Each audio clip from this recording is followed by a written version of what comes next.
Give me a niche that is currently successful. Women's clothing. Give me a niche that currently isn't successful. Like there isn't any. Like, I don't know. Every niche is successful. These questions are, I don't know, these questions are questionable. I get them, I understand it, but like women's clothing, just sell this. Done. You know? Like even this little dumb shit down here, like you could sell this stuff. Like I don't know if it will work. To be honest, this could probably work. I mean, it's kind of intellectual property. It definitely is intellectual property, but you could definitely sell this, it would probably work. I mean, this, I don't think that is intellectual property, but that would probably sell, you know? I don't know how long for, because it's plastic and doesn't really look the best, but you could sell that shit. Like, I don't know. This is cool. You could sell this dumb shit. You know, I don't know how long it'd work because it's not the best product, but you could sell it, it would work. I mean, this kind of thing right here would definitely work. You know, like you can sell this stuff. Fake little bird things, like you can sell this stuff. Like, I don't know. Like, basically everything works. Basically everything that's somewhat unique or giftable works on Etsy. Like, easy as, basically.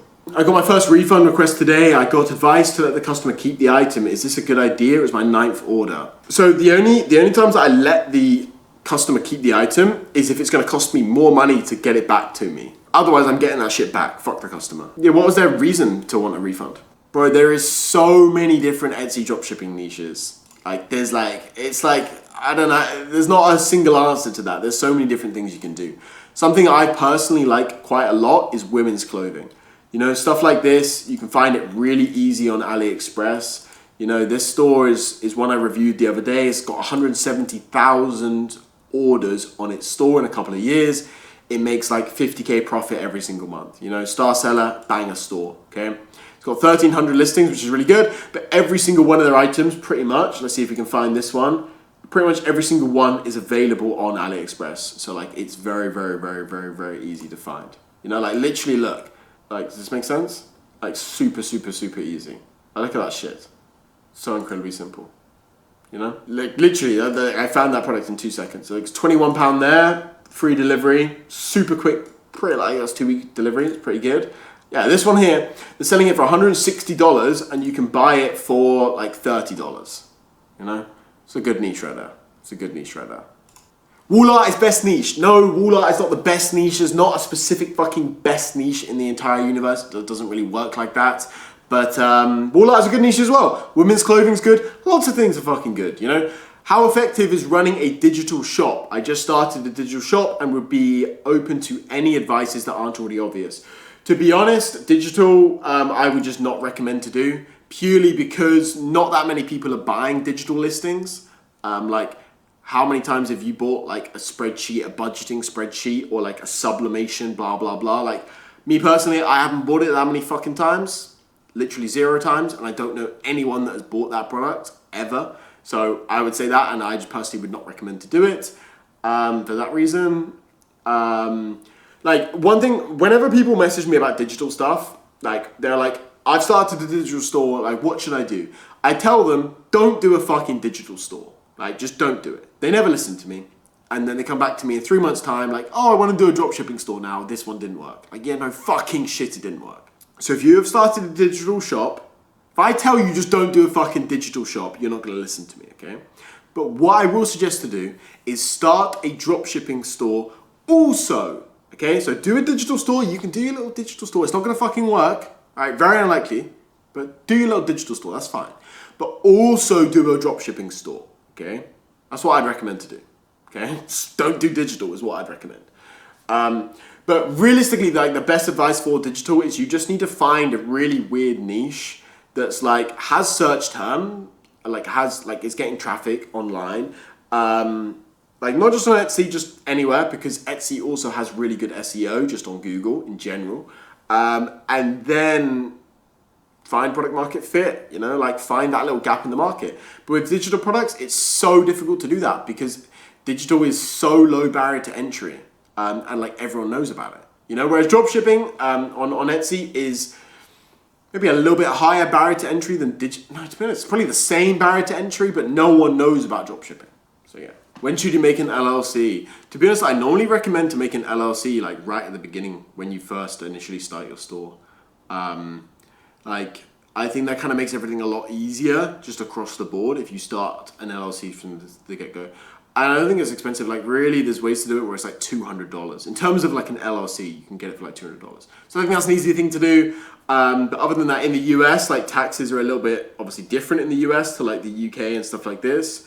But I would say that it's kind of good to do it once you've done a couple thousand in revenue. Like maybe $2,000, $3,000, $4,000 in revenue. I think it's good to then kind of go from there, if that makes sense. And bro, you said that to try again, and I asked you on a new account, and the ID is a UK driving license. Yeah, bro. Like, I mean, realistically, if you're getting denied, and it's not going through verification, you're entering like some sort of sus information in. Like, you just definitely are, bro. Like I don't know, man. I feel like there's like an 85% chance like it's a stolen ID or some weird shit, bro. Some weird shit that you're doing. Stop doing weird shit, and it will go through. I mean, like, are you using a brand new phone? Are you using brand new internet connection? Like, well, you look sus in some sort of way. Like, stop looking weird and sus, and it will go through perfectly fine. Like, literally, that's it. I meant, is there a better option instead of using IP-RAW proxy or other residential proxies because they are still risky to use? No, question mark. The best proxies to use is just like really any high quality residential proxies. In terms of static or rotating, it doesn't really matter. Static in theory is better, but it doesn't really matter that much as long as they are actually high quality proxies. That's the only thing that matters. It's high quality proxies. That's literally it. Literally it. Is it worth to go for the Star Seller badge? Is it worth to go for Star Seller badge on Etsy? Star Seller is really easy to achieve, so yes, you should always go for it. I mean, what have you got to hit? Like 95% messages responded to in 24 hours. That's very easy to do so with a virtual assistant. Very easy to do so with the virtual assistant. Like dispatched on time and stuff, that's very, very easy as well. With tracking, if you have a good agent with tracking, it's very easy to do so as well. And then what's the last one? Like reviews, 4.5 star and above, that's also very easy as well. In like the last 90 days, that's very easy. So like you may as well go for it. And the good thing about Star Seller is I don't think it happens all the time anymore, but it used to be all the time. But you just get, there's no holds, there's no reserves with Star Seller. And like while you keep it, basically there's no reserves or like very, very, very, very unlikely to have any sort of reserve or hold. Not 100%, but like very, very, very, very unlikely. I'm pretty sure anyways. It's my parents' ID, and will the ID be banned if I use it on another account? No, it's not possible. Should we change the picture's background when posting it on Etsy from AliExpress? It depends on the item, but yes, basically. The shortest answer is yes. I was thinking about to do masters in the UK or US, and then should I worry about networking with some people like you? And your videos are awesome. I love your work ethic. To be honest, you're young, you're 18, so it's like, I don't know, focus, to be honest. I don't know, education, I feel like when you're in like a third world country, or like India, it depends, you might be rich in India, I don't know, but like banking and stuff's hard in India for like online business. I know that's kind of an annoying thing, right? So I don't know, masters, I don't know to be honest. I mean, speaking to people and meeting new people is always like positive, like pretty much. Like as long as you're smart with it and as long as you know like, yeah, I mean, pretty much is always good, right? Pretty much. So it's always valuable, you know? And traveling and seeing more things is always good, you know? Like, so if you're able to do that and also work and then live in a different country, meet new people, expand your horizons, that's always good. It's always good. I'm based in Latvia, Eastern Europe. I know where Latvia is. Should I still host my shop in UK or USA? To be honest, I would just start it in Latvia. I think that's going to be easier for you to like figure out how to do that. So it's going to be it's fine. Latvia's like fine. One of the big, not one of the biggest, but a very big wedding store in the wedding niche is based in Latvia, I believe. Maybe I'm thinking of a slightly different place, but I believe it is based in Latvia or like very close by. Basically, you're fine. I would just do Latvia because you're EU, right? I think it's Latvia's EU. So like you're okay. Like you're literally fine. I would just do it there, to be honest. Like I would just open up a store there. Like I think it's okay. Will Etsy ban you if they clock you're using a proxy but you're not doing anything sus? Maybe. So the thing is with Etsy, the easiest way to explain it about how kind of Etsy works and a lot of their systems is Etsy basically has terrible back-end systems for the most part. You know, if you think about like a lot of these big companies, a lot of stuff kind of slips through the gaps. With like Facebook and stuff and Instagram, you can get your account banned on Instagram by just kind of making a simple mistake and doing a stupid kind of thing that looks suspicious, but isn't actually suspicious. And it's the kind of same thing with Etsy. You know, there's a lot of like weird little things that will give you issues on Etsy. So you just kind of have to bear that in mind. With proxies, like you're kind of okay. I mean, like the only reason to use a proxy is to open up multiple stores. If you're opening up multiple stores and you're very concerned about just the, I don't know, I need more context. You know, I need more context. Like really, I need more context to kind of give an answer with that. But like, it doesn't work just, okay, the proxy then gets flagged and then they're gonna blow up the entire world and ban you just for that one little thing. It's kind of like a trust score system where like, okay, your proxy sus, that's more points, you know? Oh, this is sus, this is weird. Oh, and all the points get added up and then there's a amount of points where you're gonna get a suspension and like depending different levels of suspensions. So yeah, I don't know if I explained that super well, but yeah. When I import the products from CJ to Shopify then to Etsy, do I need to have custom SKUs to avoid getting banned, or does it not matter? I would not automatically import anything from CJ or from Shopify. Like I don't know what you mean by that. How do I automate my order when uploading from CJ dropshipping? I know I link it to Shopify, but is this the best way to do it? And what is the best system to use to automate my orders? The best system to automate your orders is definitely like a private agent, like actually having a direct connection with a Chinese supplier. They will sort it out basically for you.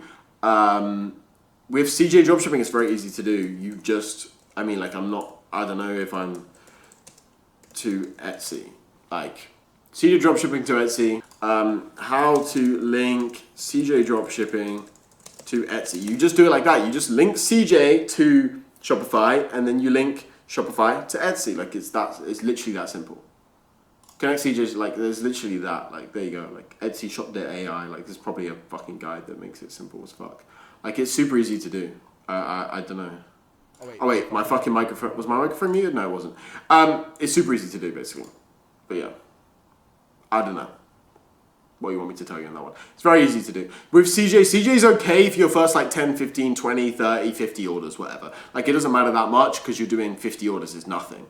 But beyond that point, like going down a private supplier route is definitely better. Definitely better. Craig, I beg you talk about all the advantages Shopify has over Etsy. I know you prefer Etsy, but I started Shopify. Can you put some good things about Shopify to not put me off? Obviously there's good things. There's pros and cons to absolutely everything. I'm not putting you off. I don't know, bro. Like you make a decision, I'll give you the information. You make an informed decision. Like I don't know, man. With Shopify, the best things with Shopify are that you can exit. Right, Etsy stores you can sell, but like not really. Like Shopify, you can exit the store, which is obviously a longer term thing. You're going to be 2-3 years deep into that journey before you can really look to exit. Especially if you're a beginner, that first year, you're going to fuck up everything and ruin everything. And then kind of second year, you're probably going to start to understand it. But in terms of like the pros to Shopify, that's probably the main pro. I'd say the scale is definitely the second kind of pro, right? Like with Etsy, are you going to do $5 million in revenue every single month? No. Just purely based upon the amount of stores that would do that. I mean, probably Caitlin Minimalist and like one other one is the only stores that actually do that. Like a single store that actually does that in that period, in like a month. Whereas Shopify, there's loads of Shopify stores that do it, but there's also Shopify is so much bigger, right? So it's like, it's very difficult to, I mean, yeah, I don't know. Those are the pros. Shopify, you can have higher scale, right? And you can exit because Shopify, you're just building a brand. You're not like, Shopify's just a website hoster, right? Like, whereas Etsy's just a marketplace. So Etsy's just marketplace dropshipping. So that's why it's super easy. And that's why it's really simple and why it works super well. But with Shopify, like there's so many negatives. So for a complete beginner, I would always say Etsy's the best. But once you've kind of got some cash, once you've got some money, then Shopify is definitely the thing to do longer term because it is just more longer term. You can build something, you can build for an exit, blah, blah, blah, right? How much can a beginner make in a month on Etsy? Bro, like that's all down to you. So realistically, probably, maybe not the most I've ever seen someone make, but the most recently I've ever seen someone make is 10K profit first month, right? So that would be like the most beginner way to do it, and like a complete beginner, 10K profit in their first month, right? The first 30 days on the platform, right? From the store open 1st of January to 30th of January, 10K profit, right? That's abnormal. That's really abnormal, right? Like you've got to have kind of a perfect storm with like, you've got to be reasonably intelligent. You've got to have the correct information. You've got to have someone to kind of help you and guide you with any issues, but also you've got to have an element of luck because not everyone just kind of comes across an amazing product that gives you that level of boom, you know? Make sense? So yeah, I'd say that's probably the main thing. But in terms of like a complete beginner, first like 3 months, I would say like very realistic. If you're kind of like average or below average IQ, you don't have the best information, right? You're using like free information on YouTube, stuff like this. You don't have anyone to help you necessarily. I would say like 3K profit by like the 3-month mark, like recurring, is very achievable, very achievable. But it varies so much, you know, it varies so much. If you would have asked me this question maybe 4 or 5 months ago, I would have said a higher amount. I would have said 10K profit because it was Q4. You know, now we're in Q1. Q1's still pretty good, but like Chinese New Year right now, a bunch of issues and stuff. So like, yeah. How do you deal with returns from a dropshipping store on Etsy without negatively affecting the store's reputation? That's a very good question. So, the way that I personally deal with returns in the beginning of a store is different to later on in the store, okay? If a store has done 500 orders, 1,000 orders, I'm dealing with customers a little bit differently than I am in the first 500 orders. The first 500 orders, I'm being super nice to my customers. After that, I'm being a little bit less nice, okay? So that's the first thing I want to say. So in the EU, in the UK and in the EU, we have to offer 14-day returns. So essentially, I just offer 14-day returns, right? If the item is damaged or defective, I will pay postage for them to return the item to me, okay? So either back in the day, I used to send that to like a PO box, right? So you go down to Royal Mail, I think it's like, I don't know, 40 quid a month, maybe even less for like a PO box, and you can send your stuff to there, right? So you can do that. There's different PO boxes you can get. You can just send it straight to your house. You can do that.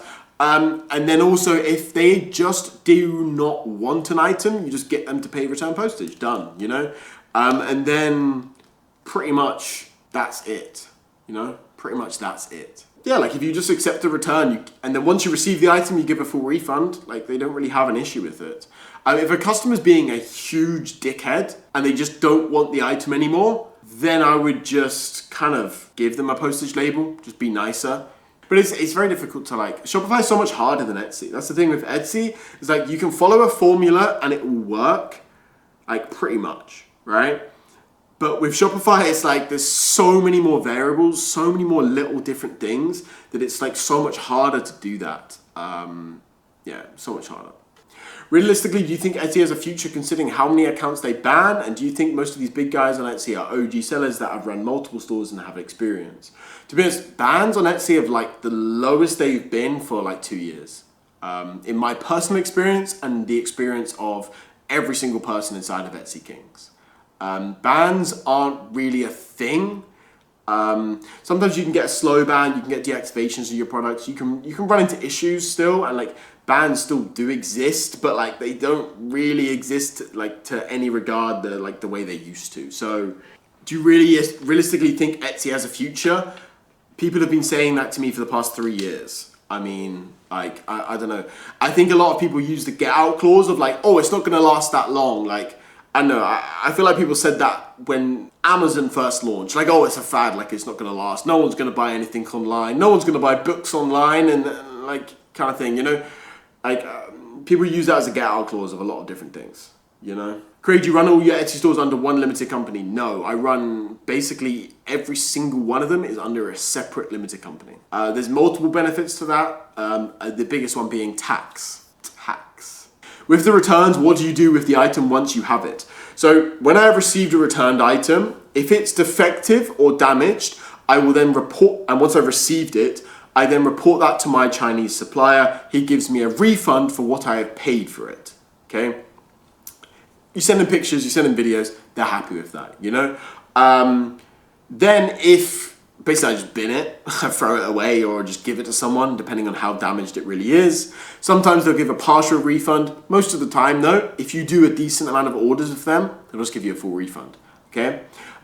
In terms of what do I do if it's just unwanted by the seller? If it's like underwear, obviously you can't resell that because that's just disgusting. So you just throw it away. You can't really ask for a refund in that situation. Some suppliers may give it, but I wouldn't do that. I would just, if it's a t-shirt, let's say, and it's just in perfectly good condition, I would just sell it again. Like when you receive an order, let's say you're based in the UK, when you receive an order, don't send it to your Chinese supplier, just pop down the post office and post it yourself. I mean, yeah. How much harder has Etsy got since 2023 compared to now? 2023 Christmas compared to now. What is your prediction for Etsy this year? 2023, it's got easier since 2023 in terms of deactivations, in terms of bans. 2023 Q4, there was a lot of deactivations, a lot of bans. 2024, there was none, basically none. But 2023, there was more deactivations, more bans, right? So that was part of the problem. In terms of overall sales, like sales per store or sales per listing may have, on average, go slightly down because maybe there's more competition, the platforms kind of stayed the same. But in terms of deactivations, there's no deactivations. So basically, it's got easier compared to 2023. 2022 was like the easiest thing in the entire fucking universe. You could list a fucking, I don't know, list literally nothing and you'd get sales. But yeah. And compared to this year, I mean, we never know what the future holds, but I think 2025 will be basically the same as last year as well, maybe 5% harder, you know, like normally things don't drastically jump up in like difficulty, to be honest. Like 5% a year difficulter, 5% a year harder. Just to follow up on digital store, I have the option to change into POD. Would you recommend that as a better alternative? No. Digital and POD are both shit. Do dropshipping. That is my recommendation. Why don't you want to do dropshipping? What is your reason to not want to do dropshipping? POD or digital? I would do POD. If you have to choose POD or digital, I would do POD. There's more gaps in the market. There's more people buying POD products than there is digital products. Like I would do POD. But go like very niche. Go like some weird shit. That's what I would do. And go like higher quality, stuff that's nicer. When should I start paying for ads and what's your advice for getting the first sale? I would say start running ads the second you fucking possibly can start running ads. $5 a day. Increase it from there. What's my advice for getting the first sale? List good products, run ads. That simple. Easy as. Do you talk further about which high quality residential proxy to use or the other alternatives in Etsy Kings? Of course. Talk about everything ever inside of Etsy Kings. And I do 3 live streams every single week inside of Etsy Kings. You know, I do a live stream maybe once every 2 months here on YouTube. Every single week I do 3 live streams in Etsy Kings. How will Etsy Kings help me with my POD Etsy store? So, I mean, the strategies to grow a store, whether it's a print-on-demand store, whether it's a dropshipping store, is exactly the same thing. Like, it's exactly the same thing. So that's the first kind of thing, right? But in terms of, like, I mean, I would just, again, not recommend POD. I would recommend dropshipping. It's the first thing that I would always say. Like, don't do fucking print-on-demand. Do dropshipping. It's the best thing to do. Don't do print on demand. But it's the same kind of thing. We have a bunch of people that do print on demand. We have a bunch of people that did print on demand well before joining Etsy Kings. They joined Etsy Kings and it helped them grow their fucking stuff, you know, it helped them grow their stores. You're getting a community, blah, blah, blah. You know, you're getting everything. If you've got value from my YouTube content, it's always worth joining. 1% of what the course is. Bro, click in the description of this video, click etsykings.com, yeah? And on etsykings.com, you'll see all the information that you want. So look, here's my little face. Look, here's my little face. Reviews. So you click here, this tells you how to watch these reviews. So these are loads of reviews, right? Loads of different testimonials, right? And if you click this little button here, more testimonials, there is literally, these are all the reviews and the testimonials from all the people that have joined. We've had like, I don't know, like 600, 500 people join, something like this. I don't know what we have, but we've got like 300 reviews. You know, the review rate's strong as fuck. Like, look at all these reviews. I'm still scrolling down. There's even more that we haven't put on here because it just bugs out the page. There's too many. You know what I'm saying? So you can go watch that. Why are you against print on demand when it's so easy to get banned on Etsy for dropshipping? Because it's not so because it's, if you have the correct methods to do dropshipping on Etsy, you basically don't get banned, right? So POD is 100 times harder than dropshipping to get sales, and you can still get banned with doing print on demand, by the way. You're not like insulated because you do print on demand, like in any way, shape or form. You can still get banned, and like it's actually it happens more than you think, right? And then with dropshipping, it's 100 times easier, right? 100 times harder, 100 times easier. 100 times easier than doing print on demand. Doing print on demand dropshipping is so much easier, and you don't really get that banned. You don't really get banned if you know what you're doing. Would you get a product sample from AliExpress before listing the item on Etsy? No. List first, deal with the problems later. I've been in Etsy dropship and I realized there is more money in the last 6 months. What are products can you suggest me to in these months? The first 6 months from Jan, June. I mean, evergreen products. I focus on evergreen products, to be honest, bro. I focus on evergreen products. I mean, I don't know, bro, like summer clothing, winter, like, there's so many things, bro. There's so many things, man. Literally home goods. Anything inside is good in those months. Anything. Like, bro, everything's literally good. Yeah, there's a label, but it's got some missing information, some of the issues. It is worth the time pushing the suppliers. Should I just change suppliers? Personally, I would probably not continue to sell that product because you've had that issue. I mean, to be honest, it might be okay. It might just be that one time. How much is this product, by the way? How expensive is this product? Because if the value of the product is not that much, bro, like, this supplier is being a fucking dickhead. Straight up, bro. I saw the product 3 times and this is the first issue, but I buy it for $15 and they're asking to refund it. Bro, I would switch supplier, you know? I would switch supplier to a different person. I wouldn't change the product, I'd switch supplier though. That's why he's a dickhead. Like, if you're sending pictures and stuff, I'm like, I don't know, bro. Like, that's a dickhead move. Dickhead move. Is it worth me to going to EK Meetup soon if I only want to know about Shopify? Yeah. If it's, yeah. It's always worth it to come. If I'm there as well, you can ask me a bunch of Shopify questions. And it's always fun as well. Like, maybe you just make friends with someone. Like, I think a lot of people underestimate the value in just making friends with someone. Even if, like, you don't want to become business partners or whatever, just making friends with people is fucking useful, bro. Like, that are in the same kind of thing, because how many of your friends that you know day to day actually do business or want to do business or fuck with business in any way, shape or form? Like, you know, yeah, literally. Like, networking is so valuable. Networking is so valuable. It's not the most important thing. Like, obviously, fucking putting in the effort, having the right knowledge is the most valuable thing. Like, actually working hard. And that is the most valuable thing, just fucking putting in the work. But, yeah. I mean, that's not that long. I mean, we have a lot of people fly out from, like, Europe and stuff to come to Etsy Kings events. Like, that are a few hours long, 5-6 hours long, you know? Like 4 hours long, 3 hours long. We have a lot of people do that. You know, we've had people fly out from like the US and stuff to come to Europe events.